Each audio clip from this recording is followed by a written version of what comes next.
Niakharañ Lo a le mérite de gérer son business.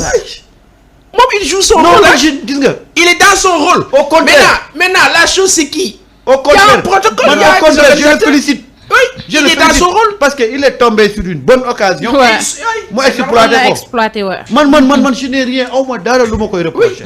Franchement Il a même le mérite ça. Voilà, il a le mérite d'être là-bas. Oui ma ñaa bi ma xam.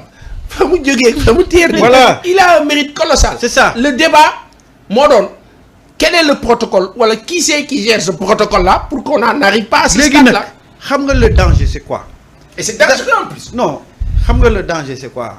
C'est-à-dire que li fa Bassirou Diomaye Faye defoon ci lu am importance yëpp ci visite am tey kenn waxu ci. waaw xam nga ci lan lañ nekk di wax lu tax ñaa photo ko lu tax ñaa filmé ko. Gis nga y a de ces acteurs désintéressés yoo xam ne ñoom duñ ci bàyyi xel mais loolu toujours mooy saboter seen communication parce que avec Bassirou Diomaye Faye quand tu analyses son discours ci sommet Gavi bi la rencontre avec Macron même en termes d'image seen salutation il y avait beaucoup de choses à interpréter. J'ai super aimé quand Bassirou Diomaye lui serre la main. Mais ba pare téye ko. Voilà pour bañ accolade bi. mais xoolal. Ils n'ont pas fait d'accord. Mais pas Assane yooyu c'est des éléments à débattre. Yeah. Mais pourquoi on n'a pas débattu sur ça. tey lan la ñuy wax boo demee ci réseau patriote ñu ngi naan ñaa waru fa taxaw. waru fa woon taxaw kii moo fa waroon taxaw te pourtant xëy na ñaa ak Cheikh Gadiaga mën nañ ko def de façon programmée. Ouais. Pour dévier l'attention des gens sur les véritables questions.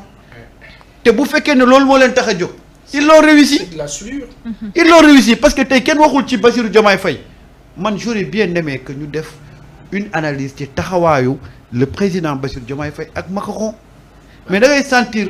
posture bi Bassirou Diomaye Faye am devant Macron. donc ma yàlla dog dafa am. une posture de nit fierté nit da nga kaa xool si gëm-gëm. waaw. bu ngeen seetloo Bassirou. bi muy nuyonteeg président Abdou Diouf nuyu na ko. waaw. président Abdou Diouf accolade na madame Faye. waaw madame la première dame.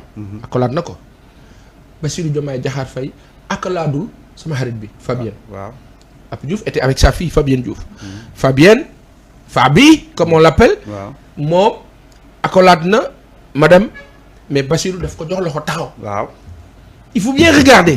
xam nga lu tax gëm-gëm la loolu. waaw moom loolu la gëm. waaw. maanaam gëm-gëmam moo di ne kii voilà dafa am fu ma war a yem ak moom. mu doxee loolu imposer que. ça fait partie de la personnalité. maintenant du ñu am jot wax si parce que ñun la. parce que fi ñu dugal la. et ça c'est à l'équipe parce que il y a aussi une chose grave gis nga parfois damay xool souvent il est bien dans une euphorie. que mu am des gens qui sont en retrait. Tout à fait. qui disent des gars il faut mu am kuy taxaw nii. mais si tout le monde est dans la même. mais après benn moment doo comprendre. Malheureusement le président descend il rentre. Monsieur le président alors que le président c'est qui. il n'est pas obligé wàcc rek dugg dem. c'est le président bi nga xam ni waa diaspora dañ ko porté. le président bu wàccee ci protocole dañ ko naan monsieur le président. la diaspora comme ñoom fi ñu jaar ak ñoom. ak li ñu dund ak ñoom. taxawal rek def leen un petit clin d'œil. le président day wàcc taxawal ne leen gars yi na ngeen def bàyyi yéen a ngi ci jàmm et si naturellement. un Sonko l'aurait fait. waaw un Sonko peut-être c'est sa personnalité. Diomaye am na beneen personnalité mais et le protocole son travail. c'est dit monsieur le président jour il faut le faire mu taxaw. j'ai vu Alioune Sall le ministre taxaw ak gars yi. ce sont des choses. Madame la ministre des Affaires étrangères dafa romb bon c'est normal. on la comprend. mais le président day wàcc oto bi sama gars yi naka ngeen def. ba ça va mais président ñun yow la ñu am. ñaan leen rek dana baax. jàll dem. mais le président yi descend mel ni ku ñu paqueté. ça aurait été une très belle communication. mais gis nga moo tax nag justement pas Assane gis nga moo tax gis nga des fois il faut que les patriotes des fois ñuy jël un peu de recul di accepter di poser yenn débat yi. c'est ça. parce que des fois ñoom tu as l'impression que ils ont des extraterrestres yoo xam ne ils sont exempts de toute reproche. et ça c'est pas bien. baaxul loolu baaxul. gis nga loolu c'est pas bien. nit doo ko jël jàpp ne kii du juum du def erreur du def dara. loolu amul fenn. gis nga quand j'ai vu son séjour en France. il y avait tellement de matière il y avait tellement de choses à débattre affaire yu extraordinaire mais il a fallu que Badara Gadiaga xaw ma nan Gadiaga Cheikh Gadiaga ak xarañ loo taxaw. ca lañ nekk depuis démb. panel yi patriote boo dugg ñu ngi ci loolu. mais parce que c'est frustrant d'avoir combattu à un moment donné et de se rendre compte que alors que l'équipe de com ñoom ñoo am accréditation il connaît ñoom ak gendarme yi garde le protocole yëpp xamante nañ mais équipe de com bi bu jiitu woon envoyé ay éléments ñu dem sur place ñu wax ak l'équipe de protocole bi nekkat am na ñoo xam ne waruñu mun a taxaw yenn distance yi ak président bi. mais même boo xoolee ñaaxarañ loolu ni mu nuyoo président bi ni ñu taxaw on ne salue pas un président comme ça. on ne salue pas un président comme ça.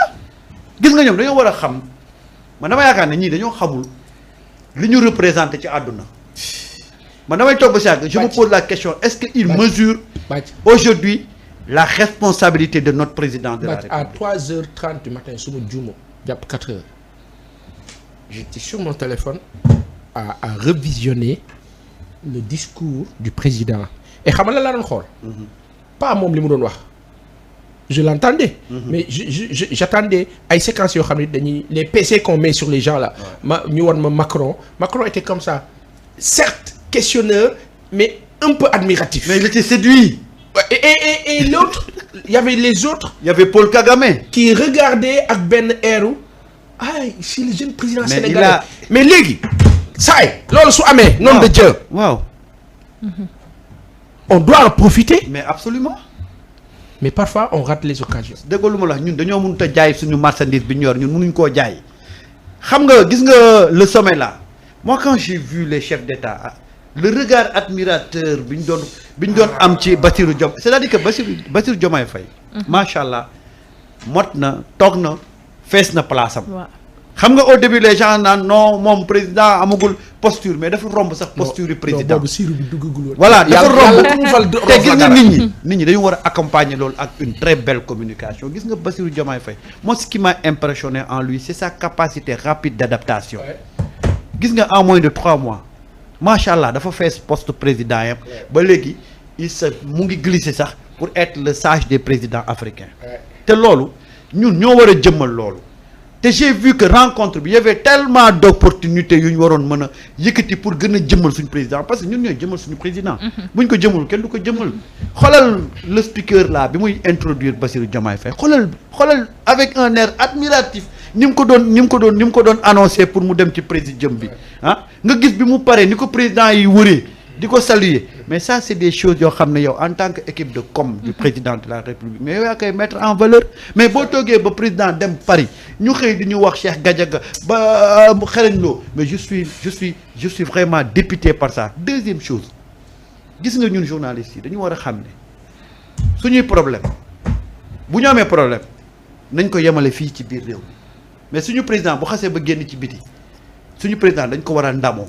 Moi quand je vois un journal qui écrit que suñu président dañ ko jàllale ci benn porte bu nekk ci gannaaw bi muy dem seeti Macron il a fallu que ambassade de France ñoom ñu apporter démenti pour dire que moom fi mu jaaree boo gisee mu jaaree fa c'est parce que il préparait hier la fête de la musique donc ci kanam noonu ils avaient monté des strates des podiums des trucs comme ça quoi mais ñun on a essayé de ridiculiser notre président en tant que sénégalais ñuy bind ne dañ ko jàllale ci benn porte bu dérober des choses comme ça mais loolu même bu doon dëgg man un journaliste sénégalais pourtant am na yeneen yu fi xew ci yu ñu defloo Macky Sall binduñu ko ñoom binduñu ko mais ñun autant c'est-à-dire que moi j'ai pas compris gis nga nit da ngay am benn sentiment de da ngay nekk patriote quoi ce président bu génnee bitim réew lu mu def ci lu baax da nga koy multiplier tripler ko gis nga les américains doo ko gis mu dem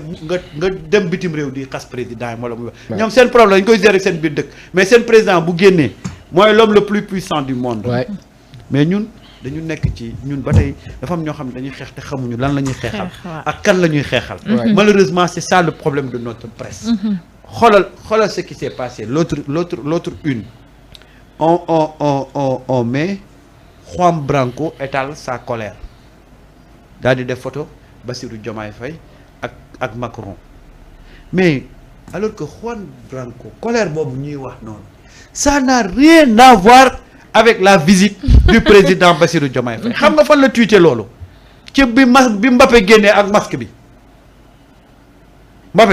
masque bi mu defoon ci la bind xaw ma lan toute ma déception xaw ma daal ci la ko bind. gagner boo relire mais y a un journal qui s'est débrouillé pour jël rencontre Bassirou Diomaye Faye ak Macron pour coller ko def Juan Branco étale sa déception alors que ça n'a rien à voir. Alors moi j'ai écrit sur ma page Facebook, j'ai mis la une et je dis ça ce n'est pas du journalisme. Parce que quand même boo demee ba jël un fait qui n'a rien à voir avec l'autre fait ci sa njublan ci sa saay-saay nga bëgg leen méngale rek. dafa am sax contexte yoo xam ni même sax bu loolu amoon. waaw c'est en sourdine. off the record. et non ci kaw. du yow. di nga ko waxtaanee ci suuf mais doo ko wax ci kaw. doo ko wax ci kaw. man j'ai parcouru j'ai vu sur un tweet benn affaire Mbappé mu takk masque nii xam nga ma gis ci suuf mu naan toute ma déception quoi après j'ai demandé à un ami mu ne dañu doon miser ci masque yi ban masque lay kii affaire yoo xam man daal après j'ai compris ma ne mais qu'est-ce que ça a à voir avec la visite de Macron qu'est-ce que ça a à voir mais ils ont essayé de rapprocher les événements pour c'est-à-dire que dafa am ñoo xam ne ñu ngi xeex te xamuñu kan la ñuy xeexal ak lan la ñuy xeexal. mais est-ce que tamit du patriote yi dañoo war a def benn recul tey xam maanaam seen objectif bañ a topp euphorie bi rek bañ a topp tamit li nga xamante ni moo di presse bi li ñuy bind chaque instant. non xam nga parce que si yooyu la ñuy attardé xam nga le problème ce n'est plus le problème des patriotes. c'est un problème de sénégalais. waaw Bassirou Diomaye Faye qu'on le veuille ou non c'est le président de tous les sénégalais. nekkatul président Pastef. wala président coalition Diomaye 2024. c'est le président de tous les Sénégalais. man su ma mënta ndamoo suma président kan laay ndamoo. quand on est en interne quand on est dans le pays on peut se critiquer mais sama président bu demee bitim réew man suma président lu baaxam rek laay tudd mais quand on écrit yenn affaires yi c'est pour faire quoi. waaw mais parce que xam nga tey presse bi ñoom ba léegi am na ñoo xam ne ñu ngi taxaw pied ferme ne ñoom ligne bi ñu taxaw dañ koy taxaw. mais taxawul ligne bi parce que gis nañ ki ku ci mel ne Maïmouna Ndour Faye génn na moom nee na ragalul ki nga xamante ni moo di Ousmane Sonko daf ko respecté mais ragalu ko. waaw xam nga donc ce qui veut dire. xam nga tey maa ngi yow bu ñu janoo woon. waaw nga taxaw ne ma ragaluma la rek mooy ragal na ma. parce que moo ragal moo fi warta am. kon wax la daal. waaw wax la gis nga le fait que mu tudd ragal rek mooy woon dafa ragal. parce que amu fii le problème n'est pas une question de ragal ou de ñeme. une fois encore il faut pas qu'on déplace le débat. Ouais. qu'est-ce qui c'est lan moo xew yow da nga maa ameel ma ne la fay ma. lan moo ci indi yow Samba bul foog ne dama laa ragal. en fait il faut pas qu'on déplace le débat gis nga actuellement. Quand tu viens au Sénégal, tu as l'impression que Ousmane Sonko a un problème avec la presse. Alors que Ousmane Sonko n'a pas de problème avec la presse. Si aujourd'hui il y a problème, c'est entre la presse et l'État du Sénégal une fois encore. Ouais. Parce que impôt bi ñuy fay État du Sénégal moo demandé à des sociétés sénégalaises yuy exercer librement ne leen kat ameel ngeen ñu impôt fay leen ñu ko. Aujourd'hui si ces entreprises payent l'impôt bu ñu fayee impôt bi dugaluñ ko ci poste Ousmane Sonko de ci poste état du Sénégal lañ koy dugal mais fi mu nekk nii nag pour un peu biaiser le débat manipuler la conscience des gens il tourne le débat vers un problème Ousmane Sonko presse mais Ousmane Sonko à presse mënuñu am problème et il doit pas y avoir de problème gis nga problème bi il faut qu'on dépasse ce problème là man j'en ai marre de parler de répéter de trucs xam nga la dafa am ñu ameel ñooñu nañu fay ñoo xam nu ñuy fayee seen problème la ak ñi leen wax ne nañ leen fay. wax ji jeex mais que les gens bugg a dugal suñu bopp ne. y a un problème entre Ousmane Sonko et la presse. Il y a pas de problème entre Ousmane Sonko et la presse.